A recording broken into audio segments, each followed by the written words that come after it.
51, that is 151 episode of Words of Wisdom Gyan Ganga, which we started actually on the 2nd of April 2020 during the lockdown, COVID lockdown, and we have completed 150 episodes already. Today we have a very important discussion on a very important subject, that is the Ukraine-Russia conflict. And today's subject is, which side should India be, Ukraine or Russia? And for this we have, besides Dr. Subramanian Sawmy, our patron president of VIRAT HINDUSTAN SANGHAM, we have two guests, Abhijit Iyer Mitra, and we have journalist Ravi Shanker Kapoor. I welcome them to the show. I'll just briefly introduce Abhijit Iyer, who has appeared on our show on the same subject earlier in the month. And Abhijit Iyer is a senior fellow at the Institute of Peace and Conflict Studies, a defense economist. He is pursuing his PhD in war studies from King's College, London. He has regular columns in numerous news publications. He has also co-authored two books, one on military reforms and another on Afghanistan, and has a third book on the Hindu rights in India. Additionally, he has several academic publications to his credit dealing with the defense and foreign policy.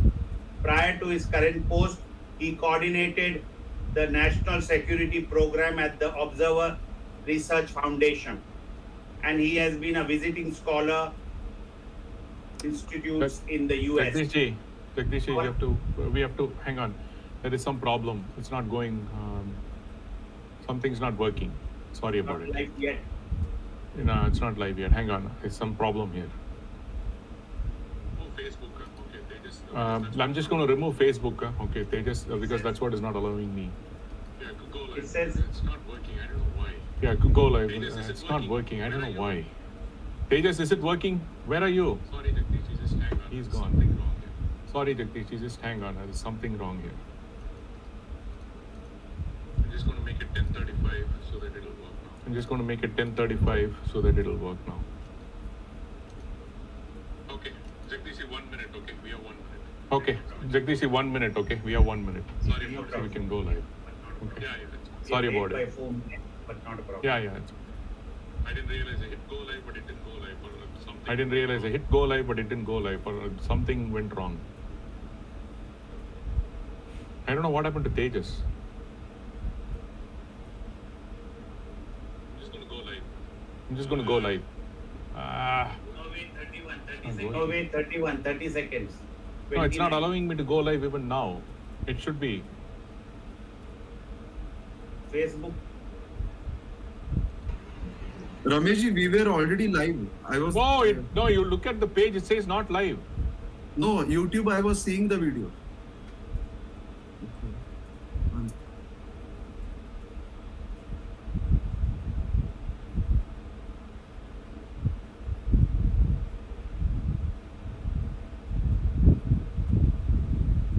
Something's not right. Tejas, you're there? Yeah, I'm there, Rameshji. I'm there. Go live again. Okay. Okay. Sorry. Go ahead, Jagdish. Just start. Friends, namaste. Another Sunday, 8 p.m. Indian Standard Time, and we are back with our regular program on Sunday, Words of Wisdom Gyan Ganga, on our VIRAT HINDUSTAN SANGHAM social media channels. We regret last Sunday due to logistic reasons we could not have our program, but we are back with an interesting subject today, and the subject is, which side should India be, Ukraine or Russia? In the present today's episode, that is the 151 episode. As I mentioned earlier in the earlier programs, we started this program during the pandemic on 2nd of April 2020, and we have already completed 150 episodes. And for today's program, besides our patron president Dr. Subramanian Sawmy, we have Abhijit Iyer and Ravi Shanker Kapoor, who is a journalist.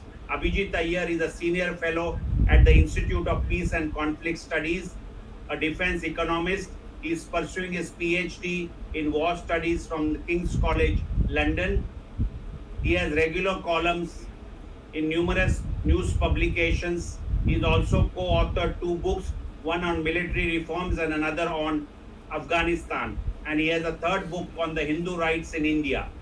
Additionally, he has several academic publications to his credit dealing with defense and foreign policy.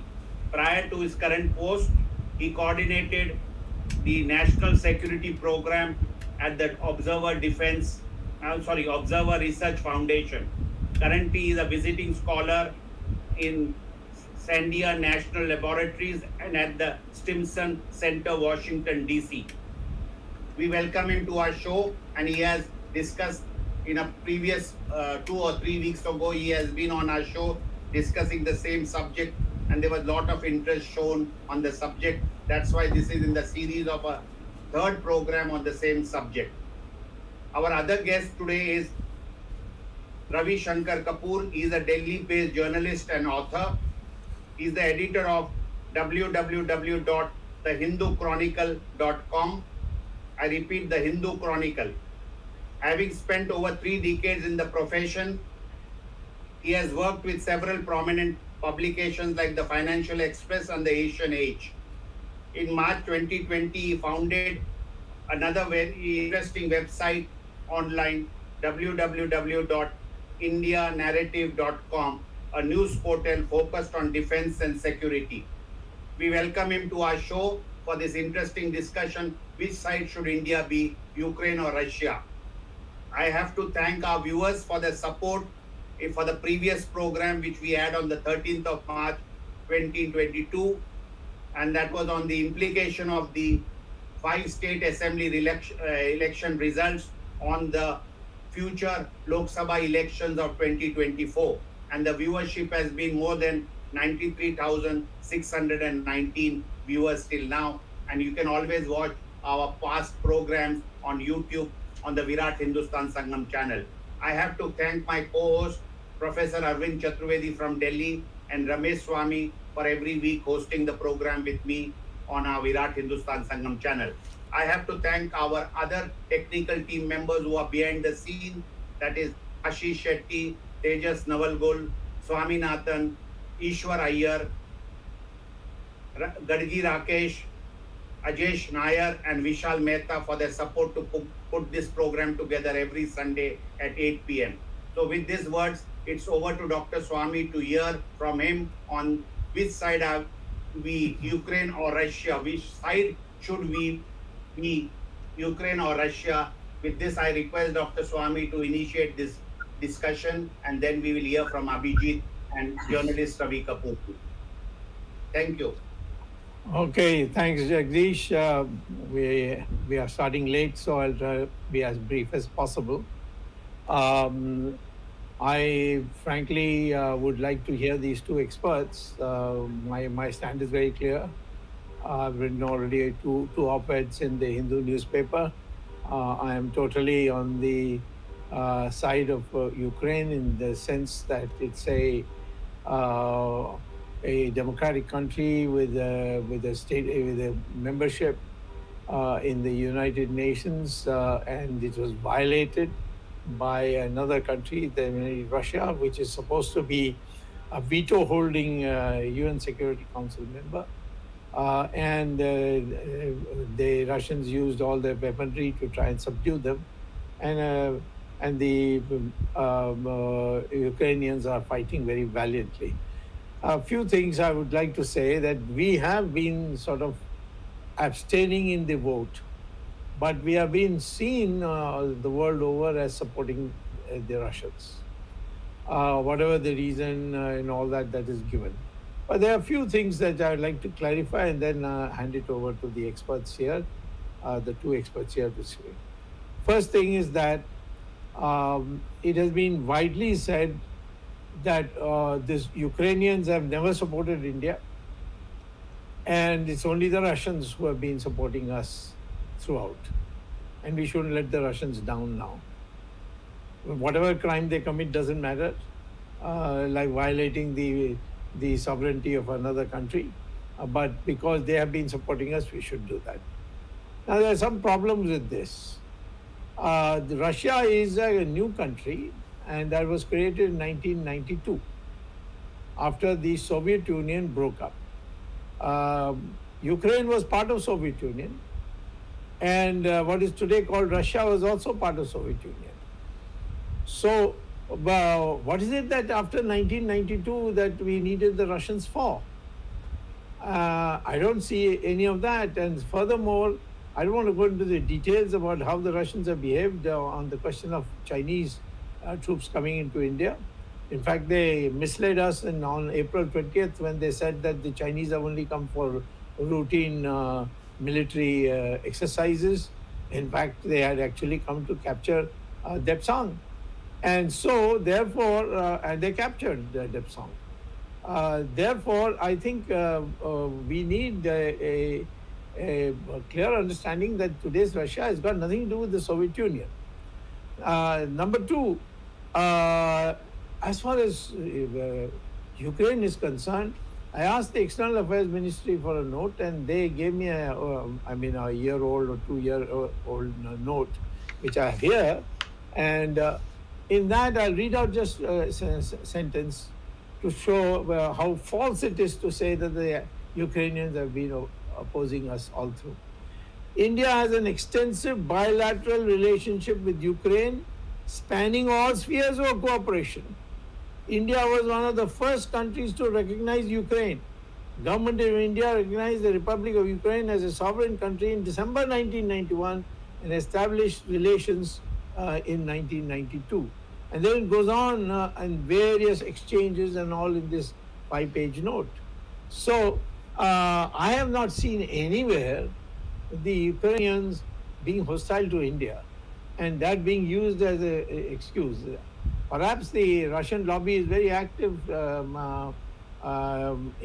our country, and they have an embassy which they have taken over. The Soviet Union's embassy they have taken over. They've taken over the Soviet Union's veto holding membership also. How did they get it? Why didn't the Ukraine get it? Why didn't Estonia get it? Why didn't so many other countries which were part of the Soviet Union, why didn't they get it? Why Russia was automatically the successor to the Soviet Union, the UN Security Council? Now I think that the Americans have begun to re-examine that and to see whether the Russians should be pushed out of the United Nations Security Council. Anyway, the first thing is that let's not go into all this past.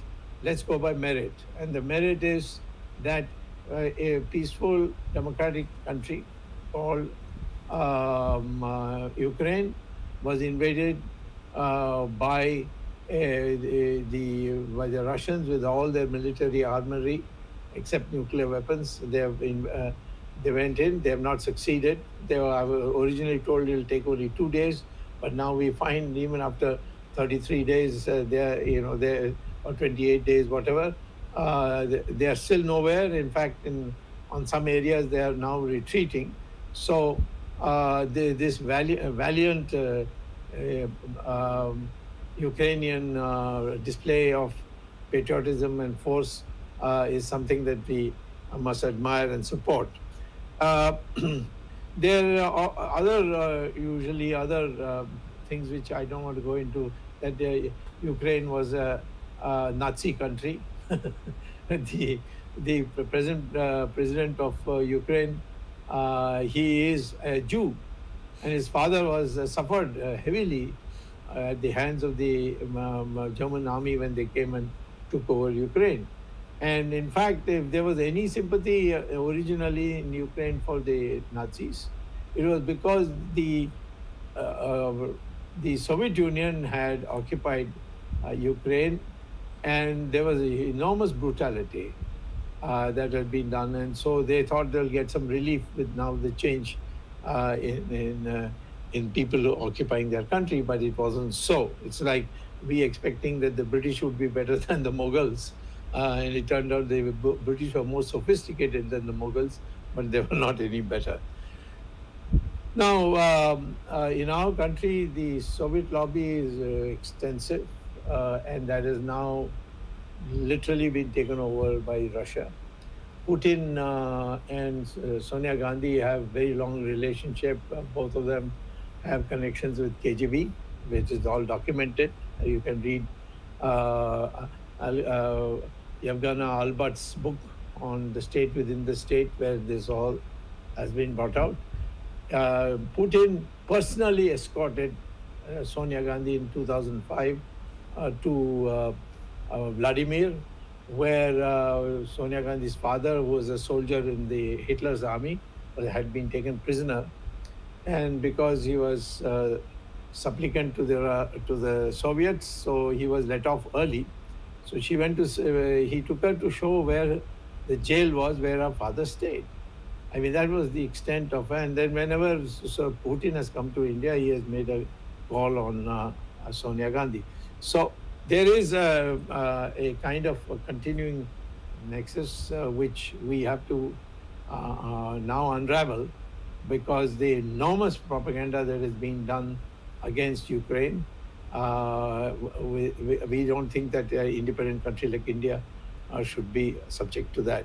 So with those remarks, I would hand over to, I think first would Abhijit like to go first, or second? Would you like to go first or second? Either or, Doctor, you decide.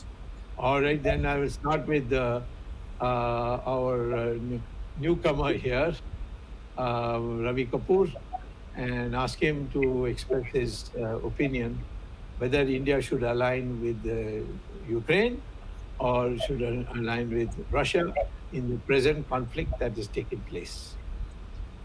Thanks, Dr. Sawmy. The subject, I'll give a quick rundown of my views on the subject. A few points I would like to make.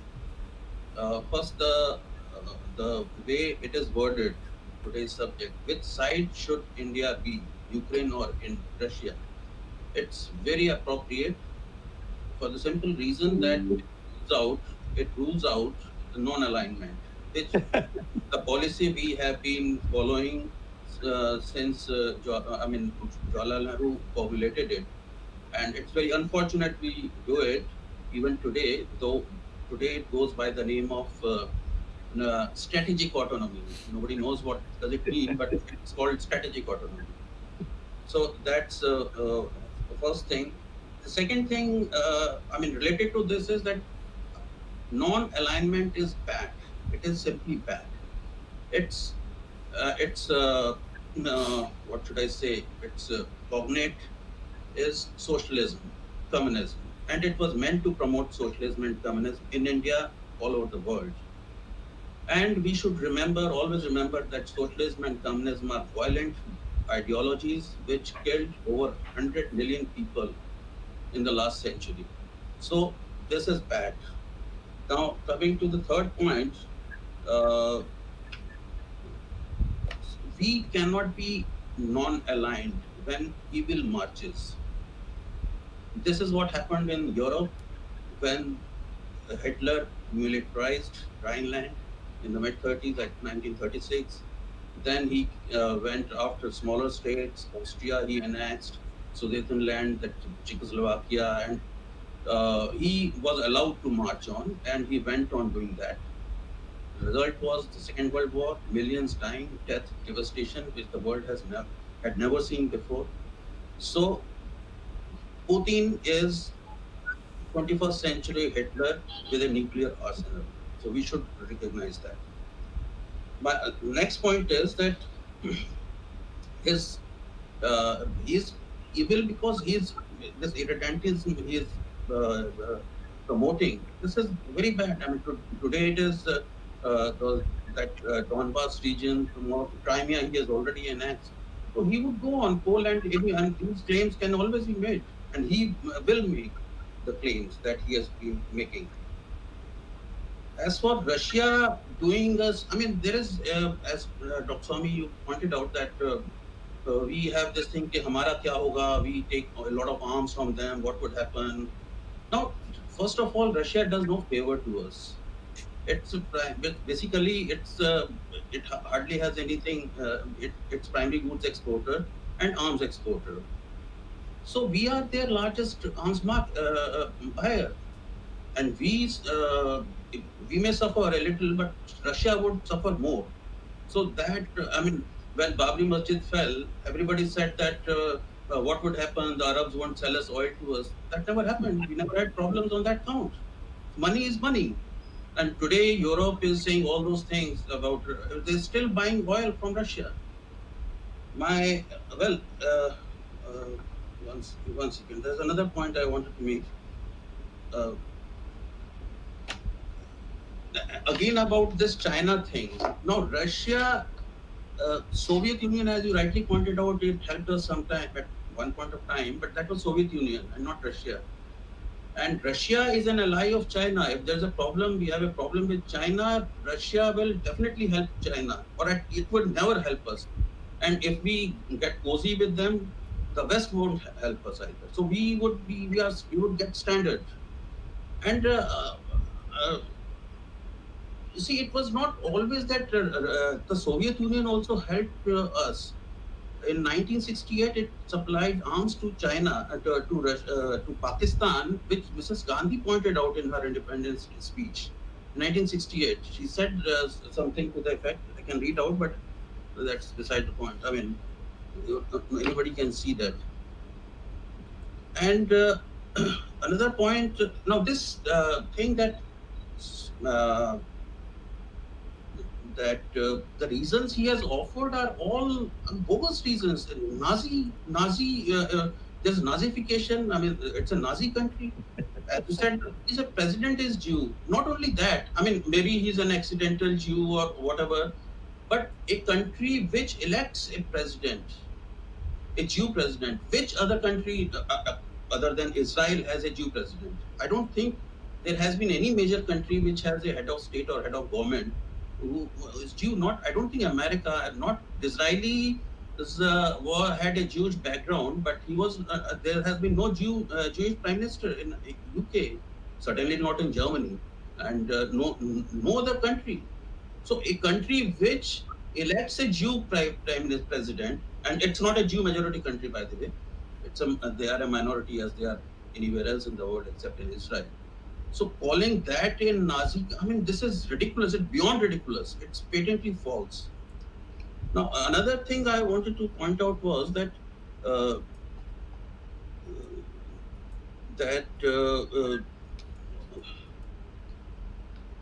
yes, see, in the West as also in India, perhaps the biggest culprits, if not the biggest, surely big culprits, they are climate change fanatics.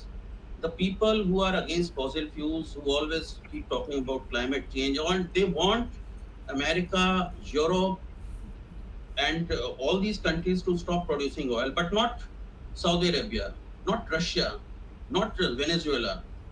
So they are the people who have actually emboldened and enriched, fattened Putin, and that they are perhaps the main culprits who have emboldened Putin to such an extent that he attacked Ukraine. And also, I would like to say that my last point is that now this non-alignment thing, fence sitting. I don't know what it's fence or what. Where are we sitting? We don't support Ukraine, so we displease the West. Now we don't even support Russia. I mean, we are not. Of course, we have abstained. We have not supported them. Secondly, what are we buying from them? Very small amount of oil, which would do no good to them. So that would frustrate Russia. They would also get upset. So whom are we pleasing? We are pleasing nobody. So my point is that this we should be with Ukraine fully. Of course, America has problems, West has problems, Biden has cognitive issues, all these things are there. Kamala Harris is a joke. 4 days before the war, she made this statement, ridiculous statement. She said 3 or 4 days before that, I approve and admire President Zelensky's desire to join NATO. Now, this was when he was about to fire his first shots, Putin. These people are, of course, they are clueless. They are actually ridiculous people. I mean, I wish, and Ukraine, everybody in the right frame of mind would wish that Trump was there. But still, whatever it is, we must be with with Ukraine and the West, and we should condemn Russia unequivocally. These are my views on the subject. Okay, thank you. Now, Abhijit. Thank you, Doctor. So my views on this are very clear. India needs to be on India's side. I can point out 100 different instances of perfidy by Russia. I can point out 100 different instances of perfidy by America as well. Right? Now, if America was so serious about about democracy and all of that, why is it that they still refuse to protect Taiwan against China openly? They keep threatening, oh, we might not. In fact, during the Senkaku Island dispute just about 5-6 years back under Obama, Obama threw Japan under the carpet, under the truck, where he said, we will only protect Japan when Japan's territorial integrity is threatened. So these relationships, they're not like, a friendship where it's absolute loyalty and things like that. The only loyalty is a treaty alliance. Sometimes even a treaty alliance does not work. Now, in this situation, I think somebody being a dictatorship, somebody being a democracy is completely irrelevant to you.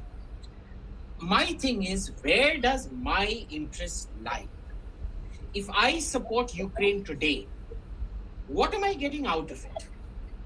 Does it have a veto in the Security Council? No. Does it have some great control over supplies and things like that, where it can give me subsidized new age minerals as well as oil? No.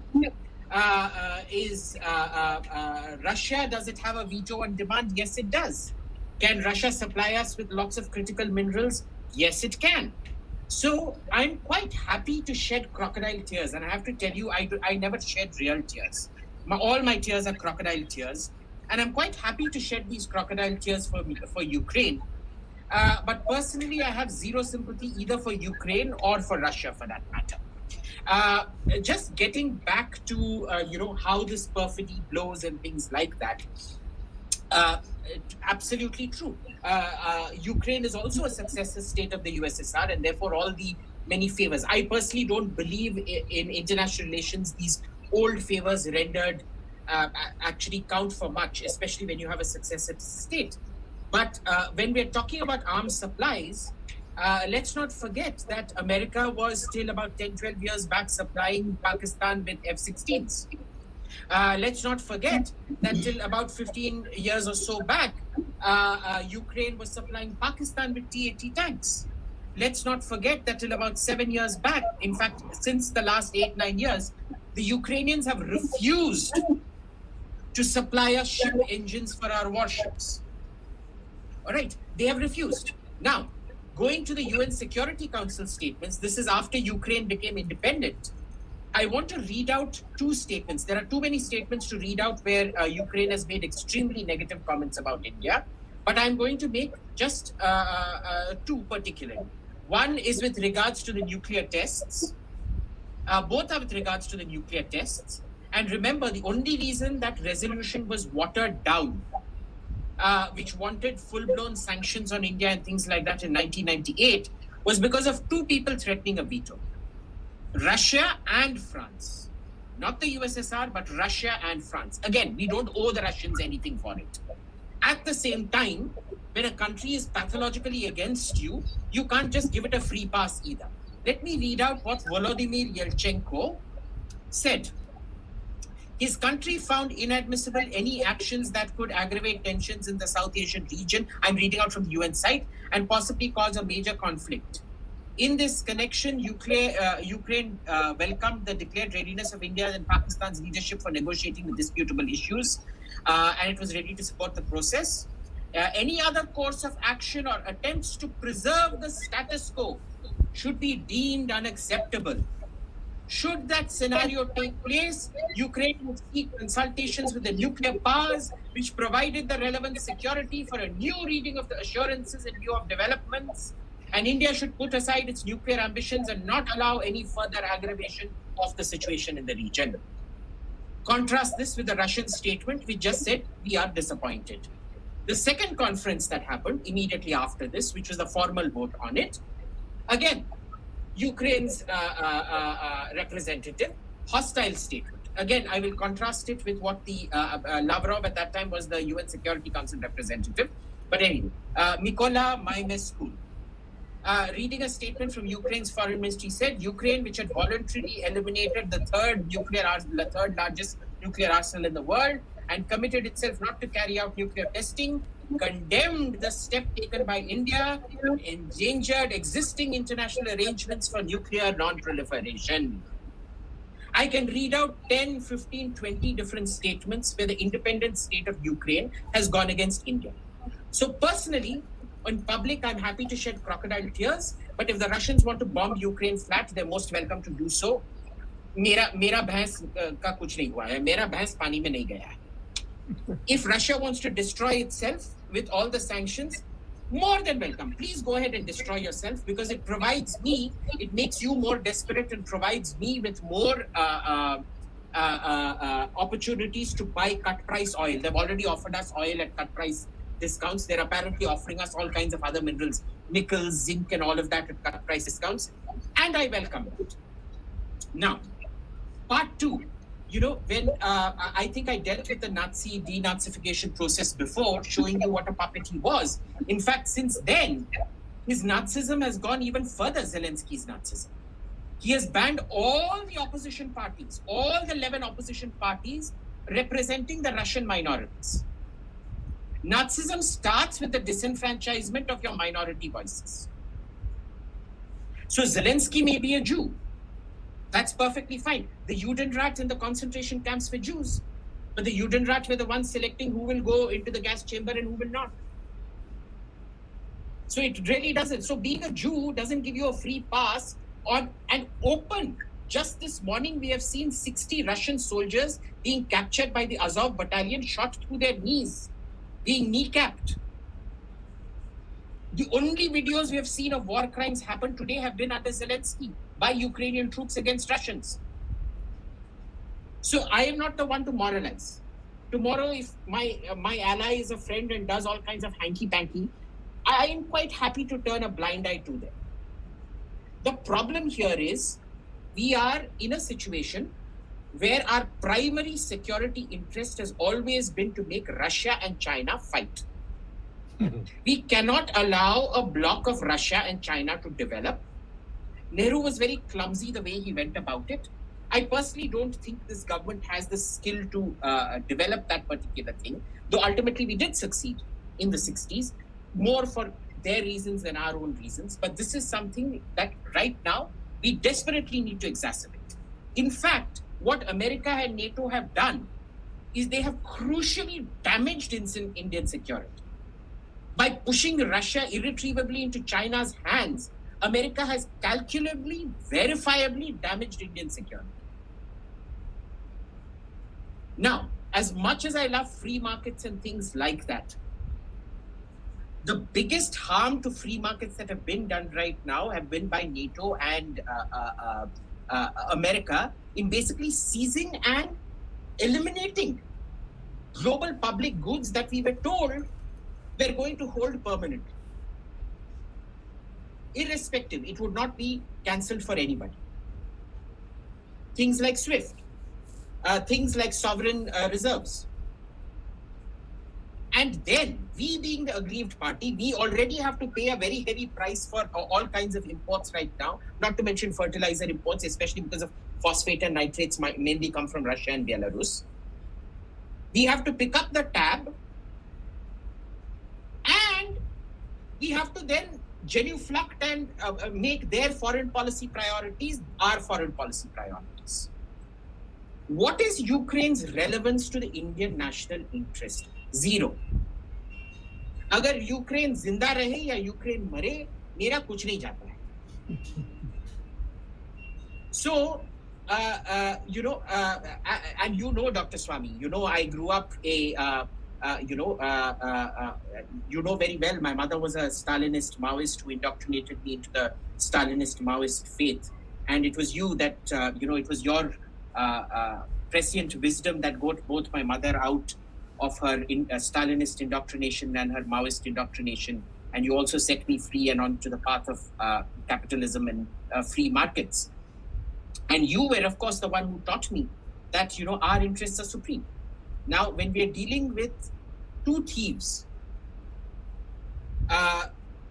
two liars, two perfidious countries, two perfidious power blocks, चोरों के गुफा में खुद को चोर बनना पड़ता है कभी कभार. We can't be the Virgin Mary in a चोरों का गुफा. So I will end here. Well, I think it's going to be a very interesting discussion. We have 2 points of view. I would only like to ask you one question before I hand it over to my colleagues. You quoted you have not been able to quote a single statement of the present president against India. You quoted all those people who have been deposed or sent out. Those are the people who you have quoted. So you can't hold the present Ukraine responsible for a statement of discredited past presidents of Ukraine. So anyway, Arvind, would you like to start, or you want somebody else to start? Yeah, Dr. Swamy, Yes. thank you for giving me this chance. I would like to speak in Hindi to benefit our Hindi speaking viewers. ठीक है. मैं पहले बात जो अभिजीत अय्यर ने अभी तक कही है, मैं 100% अभिजीत की राय का समर्थन करता हूं, हालांकि उसके कारण दूसरे हो सकते हैं. पहली बात तो मैं ये कहना चाहता हूं कि ये भारत की लड़ाई नहीं है. भारत इसमें किसी भी तरह से एक पार्टी नहीं है. यूक्रेन और रूस का जो द्वंद्व है, उस द्वंद्व से भारत का कोई मतलब नहीं है. और मैं अभिजीत की इस बात का भी समर्थन करता हूं कि हो सकता है रूस ने मानवता का उल्लंघन किया हो और यूक्रेन के ऊपर जुल्म ढाए हों, सितम ढाए हों, लेकिन यूक्रेन के ऊपर जो सितम ढाए हैं, भारत को उससे कोई सहानुभूति तो हो सकती है. हम सहानुभूति जो व्यक्त कर सकते हैं, लेकिन यूक्रेन के साथ खड़े होकर रूस को निंदा करने के लिए या रूस की प्रताड़ना करने के लिए अगर कोई दूसरा खड़ा है तो भारत को उसके साथ नहीं जाना चाहिए. मैं इस राय का हूं कि भारत के प्रधानमंत्री नरेंद्र मोदी जी ने जो स्टैंड लिया है, जो न्यूट्रल स्टैंड लिया है, और यहाँ जब मैं न्यूट्रल स्टैंड की बात कर रहा हूं तो मैं रवि शंकर कपूर जी की बात का साफ डिनाई करता हूं कि उन्होंने कहा कि न्यूट्रल नहीं होना चाहिए. ये जो परिस्थिति ऐसी पैदा हुई है, इस परिस्थिति में न्यूट्रल स्टैंड नरेंद्र मोदी जी का भारत के लिए सर्वश्रेष्ठ स्टैंड है. भारत को सिर्फ अपनी परवाह करनी चाहिए, भारत को अपने हित देखने चाहिए. ये बात मैं रेखांकित करता हूं जो अभिजीत मित्रा ने 2 बार कही है. और मैं इस बात का पूर्ण समर्थन करता हूं कि रशिया ने हो सकता है गलत काम किया हो मानवता की दृष्टि से, किंतु हमारे संबंध रूस से पहले भी रहे हैं. अगर हम 1970 की बात करें,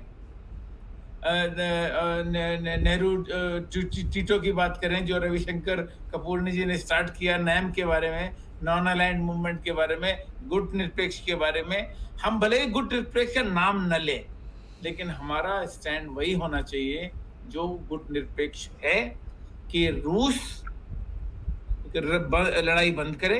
प्रधानमंत्री जी ने पुतिन से बात की है, उनको समझाया है.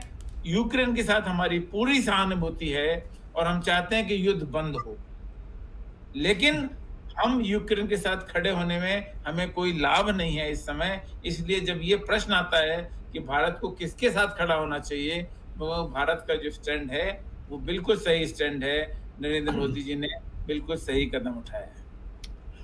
एक सवाल मैं जरूर अभी पूछने चाहता हूँ। आपने कहा कि हमारी पूरी सहानुभूति है यूक्रेन से कि उनके ऊपर आक्रमण हुआ, तो कम से कम उस आक्रमण का तो खंडन होना चाहिए ना। उसमें आप तटस्थ रहोगे तो आप भीष्माचार्य और द्रोणाचार्य जैसे द्रौपदी का वस्त्रहरण होना का साक्षी बनोगे और कुछ नहीं बनोगे। भारत एक परमाणु ताकत है और परमाणु ताकत होने के बाद भी भारत ने हमेशा ये मेंटेन किया है कि पहला वार हम नहीं करेंगे, हमारी तरफ से युद्ध नहीं होगा, हम शांति चाहते हैं। यूक्रेन में भी शांति चाहते हैं, यूक्रेन में भी शांति चाहते हैं, और इसके लिए हम रूस पर दबाव बनाने का भी प्रयास कर रहे हैं। 4 बार पिछले 31 दिनों में 4 बार प्रधानमंत्री ने पुतिन जी से बात की है। पुतिन से बात किया, कुछ नहीं निकला उससे। मैं ये कहता हूं कि ये जो इन्होंने आक्रमण किया है एक सीमा पार करके दूसरे देश में घुस के जो किया है, ये तो हमारी सारी यूएन चार्टर के विरुद्ध में है। तो इसमें कम से कम केवल यूएन चार्टर के विरुद्ध में है, बल्कि जो हमारा ब्रिक्स का स्टैंड है, ब्रिक्स में भी एक प्रस्ताव इस तरह का आया था कि ये ऐसा मैंने तो बाहर निकाला था उसको। जी में तो मैं ये कहता हूं कि आप इससे इधर उधर मत करिए, भारतनाट्यम मत करिए।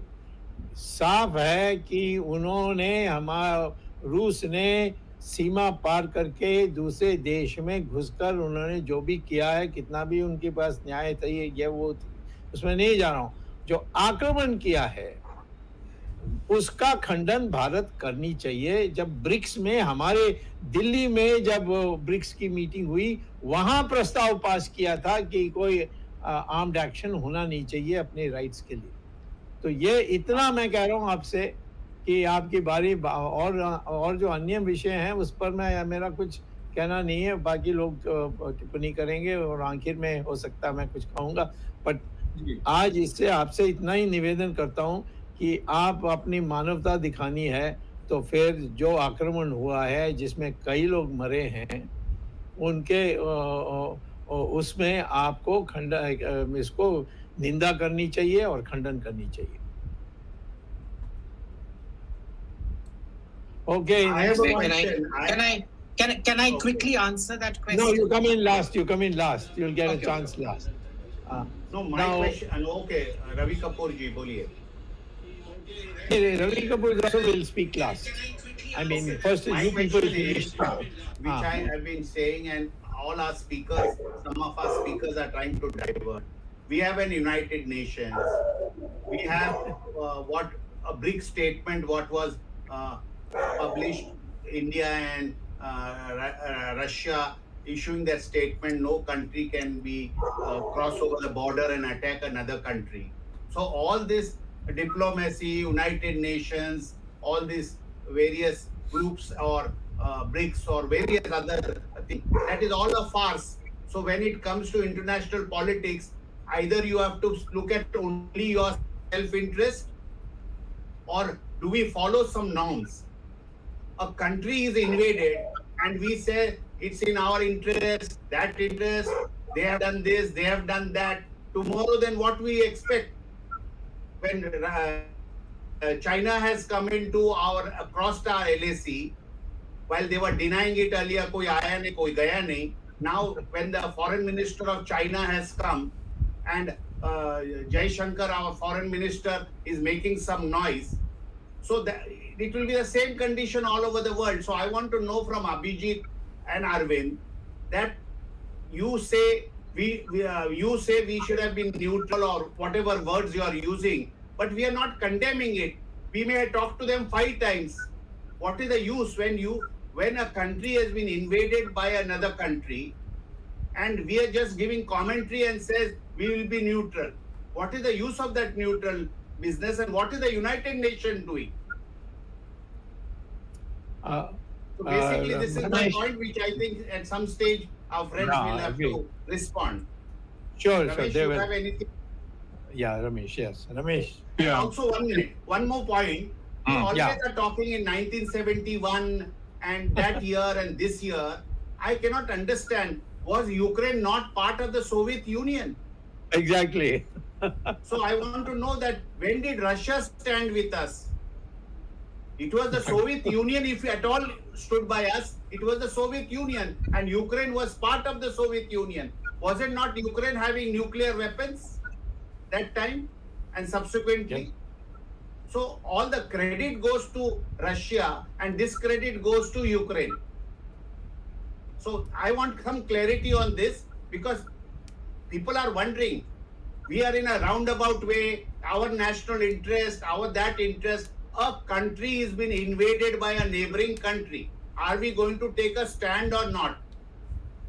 That's what I want clarity, whether it is stood by us, not stood by us. Then we'll say every decision will be if they stood by us or not stood by us. So See, take a America और NATO मिलके Ukraine को एक pawn की तरह इस्तेमाल कर रहे हैं और यूक्रेन अपने आप को इस्तेमाल होने दे रहा है। नहीं, और मुझे भारत बताइए, मुझे ये समझ पहला तो नहीं, आक्रमण मुझे ये वहाँ समझ में नहीं हुआ। आ रहा है। अरविंद मुझे ये समझ में नहीं आ रहा है, मान के चलो यूक्रेन नाटो में जाना चाहता है, तो आपको क्या तकलीफ है? वो एक सॉवरेन देश है, उसको उसकी पॉलिसी को उसको तय करने का पूरा अधिकार है। आप ब्रिक्स में जा सकते हो, आप क्वाड में जा सकते हो, हाँ, तो यूक्रेन में भी कहीं जाना है, वो ठीक है, रशिया को उसके बारे में थ्रेट हो सकता है, मगर आप उसको इन्वेड करते हो, वो नाटो में जाना चाहता है, तो कल कोई हम ब्रिक्स में जाना चाहते हैं तो कोई हमारे पर अंदर आ जाएगा हमारे देश में। ये कोई तर्क नहीं हुआ कि वो नाटो में जाना चाहता है, उसके लिए उसके ऊपर इन्वेजन हुआ है। ठीक है, अमेरिका कोई संत नहीं है, मैं नहीं कहता अमेरिका संत है, ना कोई यहाँ कह रहा है, मगर अगर वो नाटो में जाना चाहता है उसका मतलब ये नहीं है कि उसके ऊपर इन्वेजन होना चाहिए। Ramesh. Yes, sir. So, do you want? I mean, there are a lot of questions raised. Do you want them to be answered? But I also just going to add one more question to it. But before I do that, I just want to share something. So Yes. everybody can see this. This is what I want to do. Don't be a fence sitter. I mean, I'm just putting this very decently. I mean, it's just no point sitting on the fence. Take a stand. You know, sitting on the fence, like when Abhijit said, "Oh, India has to be on its interest." If sitting on the fence is being on interest, I disagree with that. Anyway, so having said that, Abhijit, if you look at You mean if you sit on a fence, your backsides will be paining you? Is that what you're saying? yes, Dr. Sawmy, putting it very, very, very mildly, it's caused numbness, and everybody can understand it's just not numbness; it's beyond that. Okay, all right. See, the Abhijit, again, as most of them already expressed, invading another country, again, per se, I mean, for what? Saying that they'll be brought into NATO and stuff like that. I don't think it's justified to say, oh, because, I mean, there is no justification to invade another country, number one. Second, if you look at this, the China, Russia, India triangle, India has a problem with China in the border. So if either of those countries, the China and India, go into war, what is going to be Russia's position? Are they going to be neutral? The chances of Russia supporting China is higher. Would you say that? Is that a fair possibility? So, given this equation, how does India gain by being neutral in this? So that's my question. Okay, let's go back to the speakers one by one. Abhijit, you want to start? Abhijit, you are You're muted. Okay, yeah. Okay, got it. So I'm going to answer this sequentially as I got it. Zelensky's stance on India as opposed to previous presidents. Well, we're talking about the independent governments of Ukraine ever since they got independence in 1991. The statements that I read out were from government officials who continue to serve in the Ukrainian government. Right? And number two, if you're talking about Zelensky specifically, yes, he has continued to bar the sale of ship engines to India. And last year, Zelensky signed a deal with Pakistan while barring Indians from getting engines. He signed a deal with Pakistan to upgrade their tanks that they already sold them. So this is Zelensky very specifically. Second, Dr. Swamy, you taught me Raj Dharma versus Swadharma. Now, Swadharma, I feel very sad for these people who are, being refugees and all of that. Raj Dharma tells me, your problem, not mine. Ukraine can deal with it. This is not a thing for India to get into. Next, I would also like to remind everyone, if Zelensky and even his prime minister is a Jew, Simchal is a Jew, remember, Israel also refused to condemn it. Even now, Israel refuses to impose sanctions. They had to vote against Russia at the UN General Assembly because America hugely pressurized them. But they've refused to enact a single sanction on Russia. And nobody is closer to America than Israel is. All right, in private, have you seen any of the Israeli leaders condemning Russia? Absolutely not. And Israel is something, who's almost seen as the 51st state of America. Jagdish, I think I already answered your question. But Israel, excuse me, Israel voted with America. Yes. So that's what I said. Yes, that's what I said. They got. I would like to say that there are. One second. I haven't finished yet. One second, Jagdish, 1 second. Let me finish. Let me first finish. I have a whole load of questions to finish answering, so I'm going to finish answering them. So Israel only did that one vote, which, if you remember the last time we discussed operational versus, do you remember the Hezbollah episode? Operational versus this thing. Should we have voted in one or two things? Sure. But even if we didn't vote, no problem. At any rate, in any meaningful way, Israel has refused to condemn it. No Israeli leader has condemned it.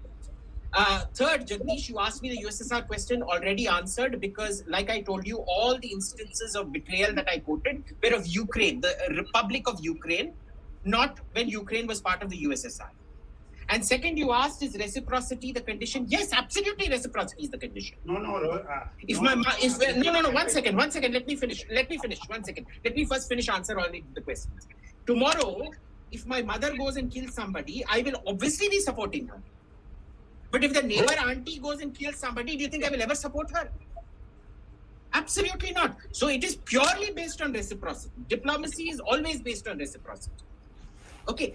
Next, the sovereignty of Ukraine. You also raised this question, Jagdish, the sovereignty of Ukraine to join NATO. Yes, it is absolutely the grounds for an invasion. And let me tell you why. Do you remember how often Dr. Swamy used to keep asking for the Kahuta reactor to be bombed? Every time Pakistan tried to go nuclear, he wanted Kahuta bomb. The Israelis actually had the guts to go bomb the Osirak reactor in Iraq. It is absolute casus belli. Tomorrow, if Russia flattens Ukraine, annexes it, occupies it, and rules it with an iron fist, it is absolutely Russia's right. Because the only rule of international law is that might is right. Full stop. There is no other rule. Ever since the Westphalian system was established, that has been the only rule of international law. But in what way did Ukraine threaten Russia? I can understand Pakistan threatening us and then we wanting to bomb Kahuta. But in what way has Ukraine threatened Russia? Ukraine has threatened Russia in several ways. First, let's start with 2014. Starting from 2014, there was the burning alive of the 46 ethnic Russians at the Odessa Opera House, which we know who did it. They have still not been prosecuted. Since then, 14,000, not one or two. Kosovo invasion happened after 300 Kosovars were killed. 14,000 ethnic Russians have been killed by Ukrainian Nazis of the Aidar and Azov Brigade and the regular Ukrainian army. So if we are going to accept a humanitarian intervention principle, then Russia has every principle of humanitarian intervention here. Then there is the principle of preemptive threat. Now, have they dressed, is it a preventive threat dressed up as a preemptive threat? Yes. But unfortunately, when we conferred retrospective legality on the 2003 invasion of Iraq, we retrospectively conferred legality on preventive action masquerading as preemptive action. So I can play the international law anyway. Remember, I was coached by my communist mother. We didn't have Ganesha and Vishnu in our puja room. My mother used to keep Lenin, Marx, and Stalin in our puja room. And even now, used to beat me every time I didn't. Yeah, even now. And you know this, Dr. Swamy. The first time you came to my house, you saw, because I hadn't memorized the 10 pages of marks that I was meant to memorize every day. She used to beat me up. She used to beat me up black and blue if I didn't memorize my marks. You saved me from all of that. So, I have grown up in an extremely tyrannical communist household. Now, lastly, with fence setting, does it hurt? Yes. Does your bum grow numb when you sit on a picket fence like that? Yes. Now, the problem is, you only showed the picture of the picket fence. You didn't show what was on the two sides of the picket fence. One is fire and brimstone, hellfire. The other side is a pond full of piranha. So, my bum hurting is much better than me being burnt alive or me being eaten alive by piranhas. So, in that particular situation, when we are a third world weak country, I would much rather accept my bum hurting going numb. Thank you. Okay. What about the other question, Abhijit, about the China-India triangle, Russia, China, India? Very important. So, what would Russia do? Russia would again play neutral. But they would not cut off arms supplies to us. That is how Russia is going to play. I disagree with you on that point, but anyway, it's a hypothetical thing anyway. That's a speculative thing, yeah. What about our friend here? What does he have to say? Ravi Shanker. Ravi, go ahead. Ravi. First of all, this principle might is right. Now, this is not a principle civilized people can adopt. Neither in the country. Do we like to live in a country where might is right? Abhijit, would that be appropriate?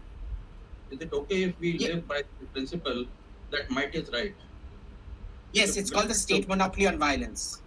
The state is the most powerful actor, and the state's might is always right. You did not qualify that.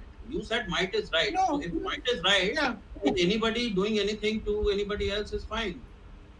So if we go by that principle, you see, absolute cynicism is as futile as absolute idealism. Okay, so when we say by that measure, we should have also gone against America's invasion of Iraq. We should have condemned that. Where would it have gotten us? We should have condemned America's bombing of Libya and Syria. Whataboutery is a fallacy, not an argument. No, this is not whataboutery. It is a very specific principle. Factually, Atal Bihari Vajpayee moved a resolution in Lok Sabha calling it an act of imperialism. And please go and check the parliamentary records. We did condemn it. Whether I approve of it or not is another matter. Yeah. But the fact is that he did condemn it. So might is right is not a principle we can abide by, neither in the country nor elsewhere. Secondly, now when you say that unka to right hai, why were they aligned with America? No, why are we aligned with America in the Indian Ocean? What is this Quad? If tomorrow China attacks us saying that ye to by the way, Quad has been called mini NATO. Now India was becoming mini NATO, so we have a right to attack India. So would that be fine?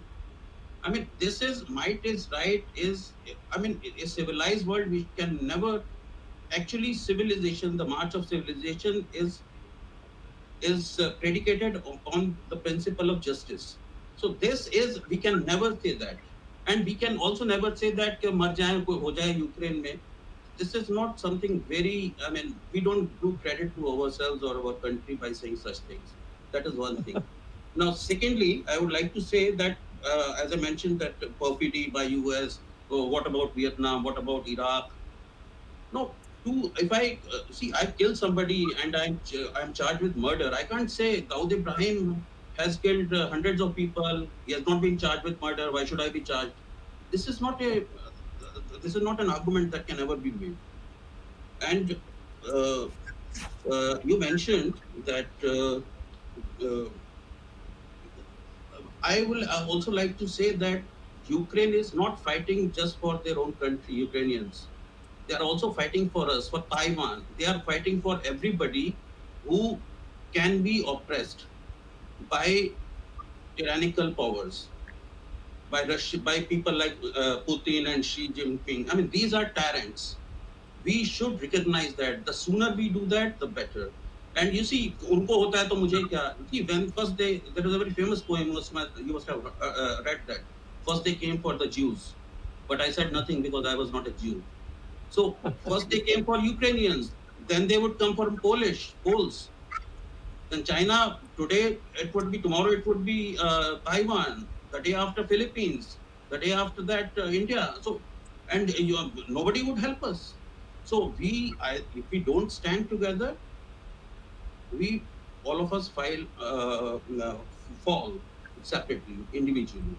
So this argument, I mean, we should never make such arguments. This I don't find very pleasant, actually, apart from very irrational. And as far as national interests go, our national interests lay with the West.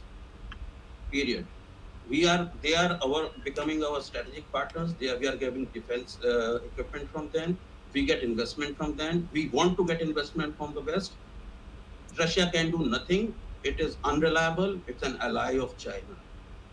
These are my points. It's a junior partner of China. Not junior an partner. ally.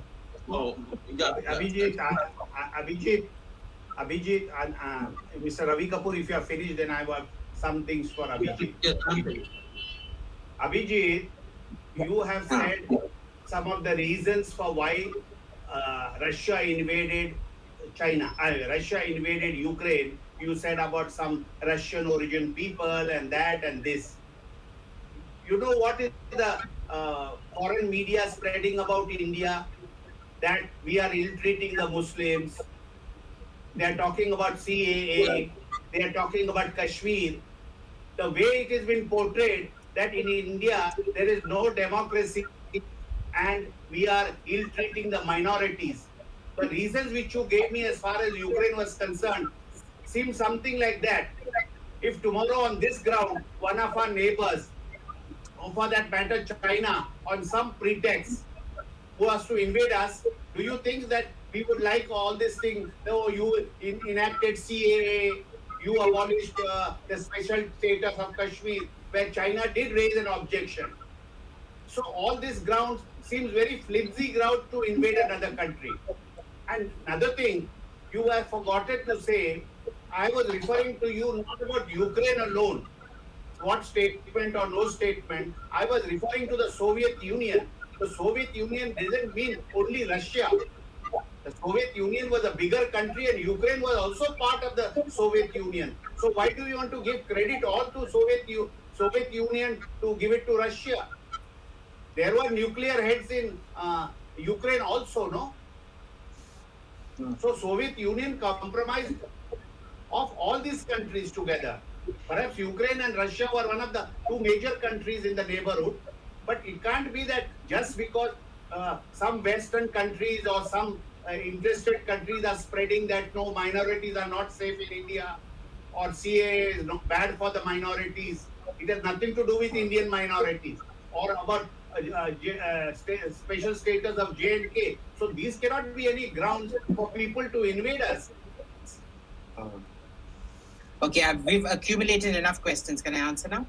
Go ahead. No, because we have a short problem of time. First, we'll come back if we can. Ramesh wants to say something. No, I'm just adding to what Jagdish is saying. Abhijit, there's been reports that Russia is scaling back. I'm not how far it's true. We've been reading these reports again. I don't know how much we can trust these reports. They're scaling back the whole-scale invasion and focusing only on the eastern part of Ukraine and just Donbass and that region and not going anywhere beyond that. I'm assuming that it is true. And Russia says, okay, we're going to stop all other wars and just focus on the eastern region and whatnot. And they kind of tacitly accept defeat, but not necessarily open. What would be India's position in the world? Because now India is now stuck, like what you say whether you're jumping on Piranha or the fire. Now the issue is going to be, now that Russia has scaled back and not worried about it, so India is stuck alone, saying that, now you didn't take a stand against this. Russia themselves are pulled back. So won't India lose credibility worldwide? I mean, where does your Swadharma go there? I mean, is it okay to take a hit in your Swadharma? Because if this, again, I'm saying it's hypothetical, but that's what the news reports say, that they're going to stick to the eastern part. Yes, Abhijit? Okay, can I answer? Yeah. Okay. Go ahead. So accumulating. Ravi, to answer you, I did in fact qualify it right at the beginning. I said international law. Not Ravi. Okay, I said there is. Sorry. No, Ravi You're Kapoor. talking about Ravi Kapoor, okay. Ravi All Kapoor. right. Yeah, I did say international law. All right, so you international took it law, to. So 1 second, I haven't finished yet. Ravi, you spoke. Now I'm going to speak. Okay. Yeah. Okay. I did say international law. Okay. Personal law is different. Domestic law is different. But in international law, there is no law. Let me give you a simple example. There is a man. I want you all to Google a chap called Daniel Reisner. He teaches at the Herzliya Center for International Studies. He is the father of drone warfare. Okay. Where international assassinations of leaders was illegal, where violating sovereignty was illegal. He brought about the principle that slowly doing it, setting the precedent for doing it, is what ultimately makes it legal. And they went on doing it. The Israelis started it and the Americans went on doing it to the point where today drone assassinations are considered legal. Something that 15, 20 years back was considered illegal. All right? So I don't care about if you find it tasteful or offensive or whatever. I really don't care if anybody finds it offensive or tasteful. I am just going by how international law is dealt with as a body or as a canon of law in the international scene. All right. So this is how it is. Might is right is the international law. There has never been. We would like to believe that that is not the case. Definitely with middle powers, that has definitely been the case. But when it has come to the big powers, Yes, I would like that has to never make- been the case. So Abhijit, one second, only let me one finish. I sentence, have only one second. No, because I'm making a whole set of points which are related to this. Okay. So this is to do with Daniel Reisner. I suggest you go check out how international law works. Right. Next, drawing from this, because Jagdish made this point that, you know, the Western press says, oh, you know, India is increasing fascism, CA, NRC, and all of that. Who brought about the principle of humanitarian intervention? It wasn't Russia. It was America that brought it out. It was NATO that brought it out. Who set that principle? So today, what Russia is doing technically prevents us from this in the future. Because what Russia has done very importantly is it has cancelled this whole notion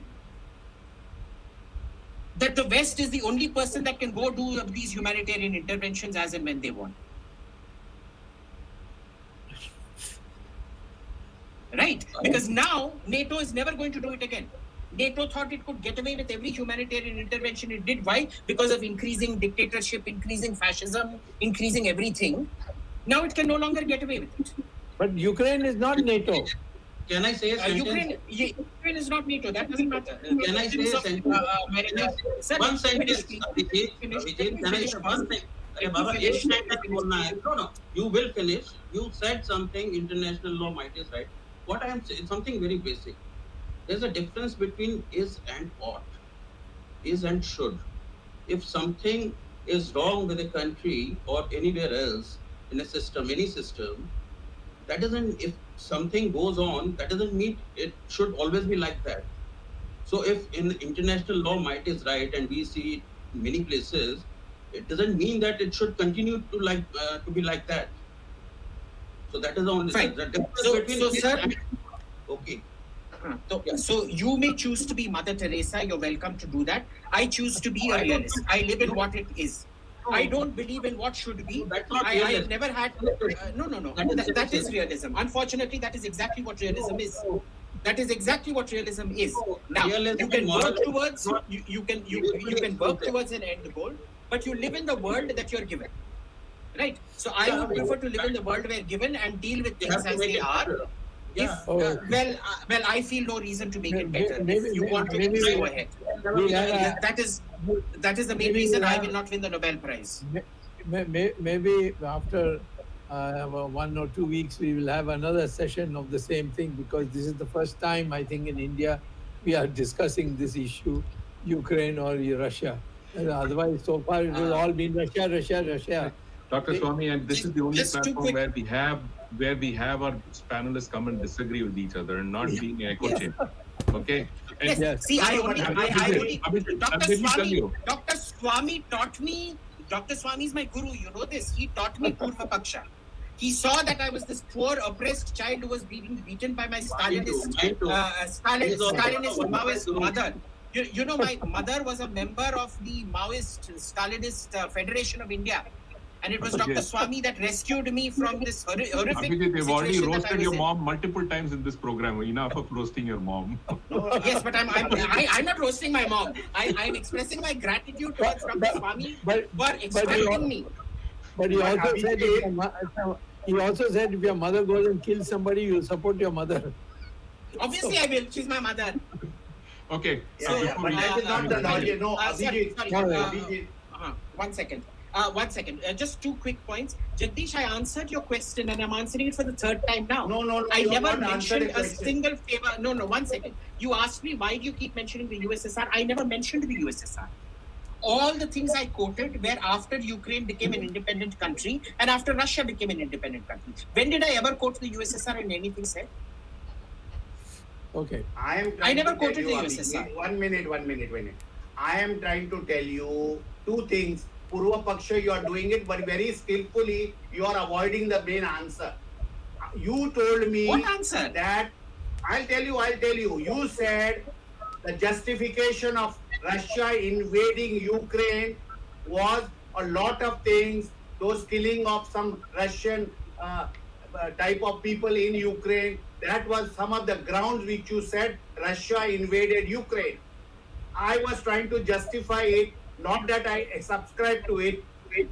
I've been all for 370 removal, all for CAA. In fact, before BJP started a campaign, it was VIRAT Hindustan Sangham which held the first meeting in December 2019 in Ghatkopar, Mumbai, in support of the then doubtful whether it is CAB or CAA. We had to put on the stage CAB because it was a bill, and by the time we had the meeting, it was CAA. What you are trying to say is, you are trying to use a different reason of the Western. I am saying the Western press has been portraying India being intolerant. So can tomorrow that be a ground for invasion? Thus, as you are saying that there were Russian people who were killed or massacred and all that. That cannot be a ground for invasion of Ukraine by Russia. So tomorrow somebody will justify it. I get your point. Now let me answer. That is exactly what I said. This invasion on the basis of CAA, NRC and minority persecution is what the West has been doing for the last 30 years. They have set the jurisprudence for this. They created a principle called R2P, the responsibility to protect, wherein they justified it, they got it passed at the UN, and they have basically weaponized human rights as a tool of invasion. Now, what Russia has done is that it has shown that what is sauce for the goose is sauce for the gander.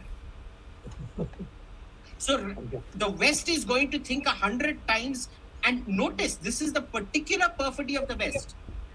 Russia TV and Sputnik haven't been mouthing the kind of genocide narratives about India that CNN, Washington Post, New York Times, Wall Street Journal have. Okay. So who was creating the grounds for invasion of India? It wasn't Russia. Who was creating the jurisprudence, the international jurisprudence for the invasion of India? It was the West. Anyway, we have to have closure now because it's 9:15. I'll only say that even if the Americans were not in the picture, we should support Ukraine for being pounced upon by the Russians. So it's not the American issue is not I don't care for that. Let's then wind up. Let me just Dr. Sawmy, I'm begging you for your protection. See, my mother is WhatsApping me death threats. She's also doing all of this here. Abhijit, we have displayed it. You've displayed it, Abhijit. Yes, I'm getting death threats. See what kind of a Maoist Leninist setup. I grew up in a gulag. You should all have sympathy for me. All right. The question, मैं इतना ही कहूँगा कि आज जो बहस हुई है और विवाद हुई है, ये पहली बार हमारे हिंदुस्तान में हो रही है. आज तक सब रशा ही के मंत्र जपते रहे हैं सब लोग. अब एक दूसरा भी पॉइंट ऑफ व्यू है वो इसमें आया है, इसीलिए हम इससे आज के बहस से समाप्त नहीं करेंगे, इस विषय को दोबारा और थोड़े घटना होने दीजिए और हम निश्चित तौर पर इसके दोबारा इसकी हम ये डिबेट करने के लिए प्रोग्राम बनाएंगे। अब अरविंद चतुर्वेदी समापन करें और इस आज की सेशन को इसकी समाप्ति करें। Thank you, Dr. Sawmy, for summarizing the whole thing and saying that the debate is not ended.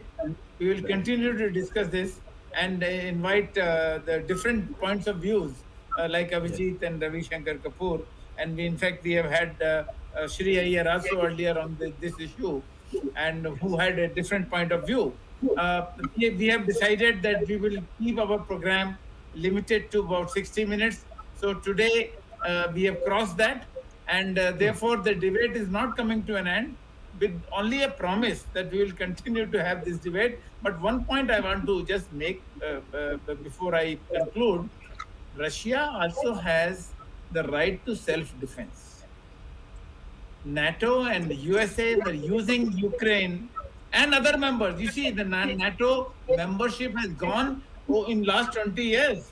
How many members have been added? So Russia feels threatened, and therefore Russia has right to defend. And this is not really an attack. It is only attack is the best form of defense. And therefore, what Russia has done, I'm not really basically condemning it, but we'll discuss this. We'll continue maybe after 10 days when the war comes to an end. Hopefully, we'll see the implications for India once again. Thank you, Ravi Shanker Kapoor, for joining us for the first time. No, I hope India takes the cue from you and attacks POK and take over POK. Yes. Well, it should. In fact, we have already made it clear several times. And hopefully Russia supports us there. Let's see. जहाँ हुए बंगाल मुखर्जी, जो कश्मीर हमारा है और जो कश्मीर हमारा है वो सारा का सारा है. So the India has right to attack. Russia will have to take permission of China before. No, we are neutral here, so we expect Russia will also be neutral then. Yes, exactly. You can So do we are only ensuring that in case of conflict with Pakistan or with China, Russia will also take the similar stand which India has taken today. Russia will also be neutral. That's what we expect. Thank you, Ramesh. Thank you, Jagdish ji. And thanks the technical team led by Ashish Shetty, Gadgi Rakesh, Ishwar Iyer, Tejas, Swaminathan, Vishal Mehta, Najesh. We will be meeting next Sunday again with a different topic with Dr. Subramanian Sawmy and perhaps maybe a different expert. 8 o'clock next Sunday. Again we will meet. Till then, Namaskar. Jai Hind.